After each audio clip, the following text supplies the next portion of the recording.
C'est quoi le point commun entre tous les beaux visages? Qu'est-ce qui les rend justement esthétiques, beaux, attirants? Eh bien ça, c'est le développement de la structure osseuse. Le bon développement de la structure osseuse, c'est-à-dire une structure osseuse qui s'est développée correctement tout au long de la croissance. Alors bien sûr, il y a aussi des facteurs comme l'acné, la qualité de la peau et des trucs comme ça. Mais bon, là, ce sera pas le sujet de la vidéo, vu que le développement de la structure osseuse, c'est quand même une énorme partie pour avoir un visage esthétique et attirant. Mais donc du coup, pourquoi est-ce que c'est attirant, une structure osseuse développée? Eh bien, ça revient au santé égale beauté. Ça témoigne d'une bonne santé respiratoire. Si votre structure est bien développée vers l'avant, vous avez beaucoup plus de place pour vos voies respiratoires. Donc, tout simplement, vous respirez mieux, vous oxygénez mieux votre cerveau, tous vos muscles. Donc, vous serez juste en meilleure santé globale. Et puis, vous avez moins de chances de mourir d'apnée du sommeil ou je ne sais quoi qui pourrait vous tuer à cause de la respiration. Donc, ça témoigne juste d'une meilleure santé. Mais donc, comment on en arrive là? Comment on fait pour avoir cette bonne santé respiratoire et du coup, cette structure osseuse bien développée? Eh bien ça, c'est grâce aux habitudes MDRP. Mâcher, déglutir, respirer et la posture. En fait, c'est ces quatre habitudes qui, en apparence, ne paraissent pas très importantes et ne semblent pas avoir énormément d'impact. Mais à long terme, si on les applique correctement depuis la naissance, ça peut avoir un pouvoir super fort sur le développement de la structure osseuse. Donc en fait, ces quatre habitudes vont régir comment votre visage va grandir. Donc on va commencer avec le premier, le M, mâcher. Lorsqu'on mâche, la mâchoire, elle exerce une pression qui, à long terme, à force de répétition, vu qu'on mâche quand même énormément de fois dans une journée, va permettre de remodeler le visage si on le fait correctement. Donc c'est pour ça que c'est hyper important de savoir mâcher correctement. Je sais pas si vous avez des enfants ou vous êtes encore jeune, c'est hyper important d'apprendre à mâcher correctement dès le plus jeune âge. Donc comment est-ce qu'on mâche correctement? Il ne doit pas y avoir de mouvements horizontaux, c'est uniquement des mouvements verticaux, c'est-à-dire de bas en haut. Il ne doit pas y avoir de mouvements latéraux comme ça. C'est uniquement du bas vers le haut. Et aussi, il faut activer les bons muscles. C'est-à-dire que vous ne devez pas solliciter les muscles temporaux qui se trouvent ici, mais voilà, ils vont forcément s'activer nécessairement un petit peu, mais vous devez mettre l'accent sur la mâchoire. Donc pour ça, pour vous rendre compte de comment vous les activez, mettez vos mains ici, donc les paumes des mains sur la mâchoire, enfin, au niveau du muscle de la mâchoire, et les doigts sur les tempes. Et donc quand vous mâchez, là vous pouvez vous rendre compte de l'activation de vos muscles et savoir ce qu'il y a à corriger. Et donc ça entraîne un bon développement du maxillaire, vu que la force est exercée vers le haut, ça va permettre de bien le soutenir. Le maxillaire, c'est l'os qui est au centre du visage ici, qui est fortement relié à toute la structure osseuse du visage de manière plus globale. Et donc un os maxillaire qui est correctement développé, qui est correctement projeté vers l'avant et vers le haut, va donner un visage plus esthétique. Et donc du coup, cette pression qui se fait vers le haut quand on mâche, elle va permettre de le soutenir vers le haut pour pas qu'il descende et lui permettre simplement de se développer vers l'avant correctement pendant la croissance. Donc le suivant, c'est déglutir, plus communément appelé avaler. Comment on avale correctement? On ne doit pas utiliser les muscles du visage. C'est uniquement la langue. Donc je vais vous montrer, normalement, le visage ne doit pas bouger. Si j'avale, normalement, ça donne ça. Le visage ne bouge pas. C'est uniquement la langue. Et ça va entraîner aussi certains muscles du cou. Donc vous allez mieux soutenir la tête sera mieux soutenue et donc se développera mieux. Et aussi, quand vous avalez avec la langue, vous exercez avec votre langue une pression vers le haut, ce qui va là aussi soutenir l'os maxillaire vers le haut pour lui permettre un bon développement. Et donc déglutir, c'est super important vu qu'on ne le fait pas uniquement quand on mange, on avale notre salive aussi. Donc dès que vous y pensez, dès que vous vous surprenez à ne pas avaler correctement, corrigez-vous, reprenez-vous jusqu'à ce que ça devienne vraiment une habitude que vous maîtrisez sans même y penser. Au début, manger, ça va être un peu comme un exercice, mais à force, ça va juste devenir naturel et vous le ferez sans même y penser. Et c'est là que ça deviendra naturel, ce sera limite plus agréable. Le troisième, c'est la respiration. Donc, outre le fait d'oxygéner correctement le cerveau et les muscles, donc de faciliter le bon développement de tout le corps, la bonne activité sportive, etc., c'est hyper important, la respiration, vu que ça va permettre de faciliter, de permettre même pour certaines, les autres habitudes MDRP. Donc, ce qui est hyper important à comprendre, c'est qu'il faut respirer par le nez tout le temps. Donc, pendant l'effort, au début, c'est pas forcément grave si vous ne respirez pas par le nez pendant l'effort, c'est assez négligeable, mais à long terme, c'est mieux d'apprendre à respirer par le nez même pendant l'effort. Tout simplement car ça va permettre la bonne posture de la langue. On va voir après justement l'habitude de la posture. Ça permet justement d'avaler correctement. Si vous respirez par le nez, vous avalerez plus naturellement correctement. Et si vous remarquerez que si vous respirez correctement avec le diaphragme et par le nez, vous allez plus naturellement vous tenir droit. Donc vous aurez une meilleure posture, tout sera mieux soutenu. Comment on réapprend à respirer par le nez? Vu que oui, c'est très compliqué d'apprendre à respirer par le nez quand on a respiré par la bouche depuis toujours. Moi-même, je ne partais pas de très loin. Je respirais un petit peu par le nez quand même. Mais par exemple, au début, quand je réapprenais à respirer par le nez, quand je faisais mes sprints, j'arrivais juste tout simplement pas à respirer par le nez pendant la phase de récupération. Donc oui, c'est extrêmement compliqué. Mais pour ça, il faut d'abord apprendre à maîtriser la respiration nasale au repos. Et surtout, pendant le sommeil, on dort environ 8 heures par nuit. C'est hyper important justement de respirer par le nez pendant ces 8 heures.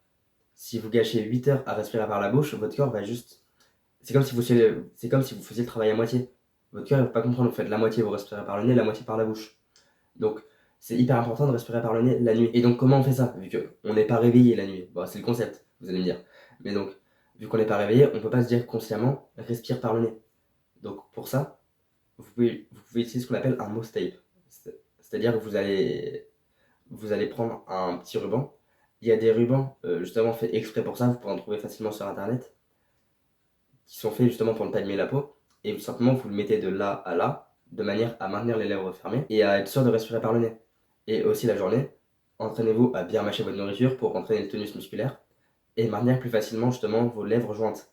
Parce que c'est ce qui peut être compliqué quand on respire souvent par la bouche, c'est justement d'avoir que les muscles ici soient atrophiés et que la bouche s'ouvre un peu naturellement. Aussi, comment on fait pour savoir si on respire par le nez ou la bouche la nuit?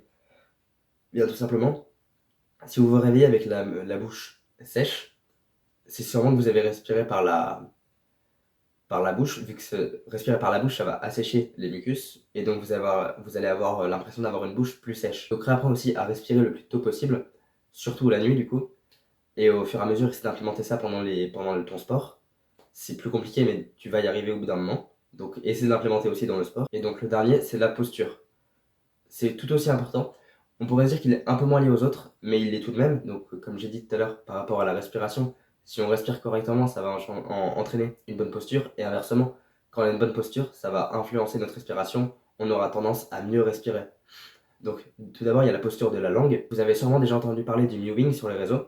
C'est pas des conneries, vraiment, c'est juste la position de base de notre langue normalement. Un nouveau-né a la langue comme ça. Donc, votre langue doit être ventousée, elle doit épouser la forme de tout le palais. Donc, de l'avant jusqu'à l'arrière. Elle ne doit pas toucher les dents de devant. Mais donc, dès que vous avalez, remettez votre langue dans cette position-là. Quand vous avalez et vous bloquez la langue sur la position au palais, donc comme ça. Et donc, vous bloquez sur cette position-là. Et ça doit être votre position de repos, donc tout le temps.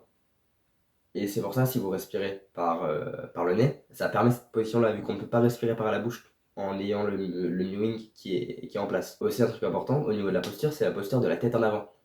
Si vous regardez la plupart des gens, ils ont ce qu'on appelle la posture de la tête en avant. Ils sont comme ça.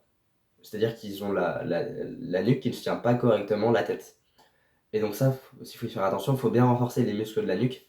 Vous pouvez faire des exercices spécifiques pour les renforcer. Par exemple, vous mettez sur votre lit ou sur un banc, avec la tête dans le vide, et vous mettez le résistance avec vos mains et vous essayez de plier la nuque. Et vous pouvez le faire dans l'autre sens aussi, donc comme ça. Donc vous mettez le résistance avec vos mains. Si vous avez des poids, vous pouvez le faire avec des poids aussi. Mais généralement au début, ça suffit largement de la résistance avec les mains. Donc il y a ça pour muscler la nuque. Avaler correctement, ça va aussi un petit peu renforcer. Et puis surtout, quand vous vous surprenez avec cette posture-là, corrigez votre posture. Remettez votre tête normalement au-dessus de la nuque. Vu que vraiment, c'est aussi lié au soutien de l'os maxillaire. Si vous avez votre tête en avant, vous soutenez justement bien toute votre structure osseuse. Et en plus de ça, ça comprime les voies respiratoires, donc ça va pousser à une respiration buccale. Si vous êtes comme ça, les voies respiratoires ici, elles sont un peu comprimées, et donc votre corps il va naturellement aller chercher de l'air par la bouche, vu qu'il va être en manque d'air. Et enfin, il faut que la colonne soit alignée. C'est-à-dire que quand vous êtes debout, vous êtes assis, tout le temps, vous devez vous tenir droit. C'est-à-dire vous bombez un peu le torse, les épaules en arrière, et vous vous grandissez. Si vous êtes comme ça, là, sur votre chaise, c'est là que vous allez avoir des problèmes. Vraiment, il faut chercher à se grandir, se tenir bien droit correctement. Comme si vous aviez un fil au-dessus qui vous tirait vers le haut. Et donc tout ça, ça permet de bien soutenir la tête pour permettre le bon développement osseux, bien soutenir tous les os du visage pour qu'ils puissent se développer correctement. Si ces 4 habitudes sont maîtrisées assez tôt durant l'enfance, elles vont permettre d'avoir un visage attirant et une structure osseuse développée, de se manifester pendant l'adolescence, pendant le développement du visage.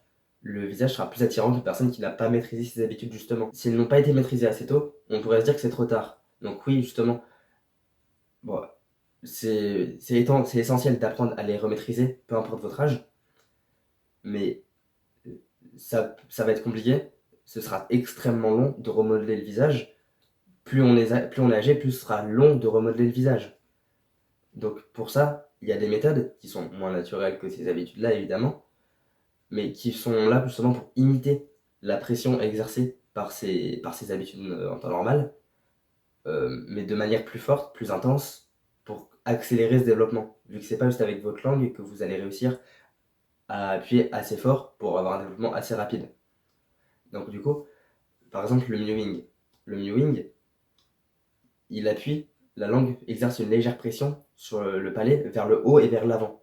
C'est ça d'ailleurs qui va engendrer le point de développement du maxillaire vers l'avant, comme je l'ai expliqué tout à l'heure. Mais donc du coup, pour ça, il existe une méthode qu'on appelle le thumb pulling. Elle consiste juste à imiter cette pression avec nos pouces. Donc, vous vous mettez contre un mur. Donc là, je suis pas contre un mur, c'est pour vous montrer l'exemple. Donc, vous vous mettez contre un mur, droit, debout ou assis. Si vous êtes debout avec les pieds un petit peu écartés du mur, les épaules contre le mur, donc en chin tuck. Le chin tuck, c'est le fait de rentrer le menton comme ça, pas de baisser la tête. Donc vraiment, juste vous reculez le menton, donc en chin tuck. Et vous voyez, il y a un peu, on va dire, on peut délimiter 3 zones sur le palais. Donc à l'avant, au milieu et à l'arrière.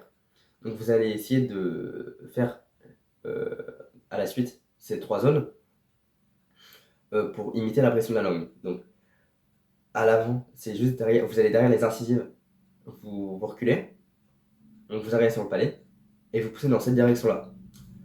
Au milieu, vous allez juste au milieu du palais, sur l'extérieur, sans toucher les dents. Il ne faut pas pousser les dents, c'est le palais qu'il faut pousser. Et vous allez sur l'extérieur, un peu plus vers l'avant aussi, mais plus sur l'extérieur. Et au fond, c'est vers le palais mou. Ça peut un peu déranger au début, mais au fur et à mesure on s'y habitue. Et donc là, vous poussez pareil, comme ça. Donc ça, c'est si vous êtes régulier, vous le faites tous les jours.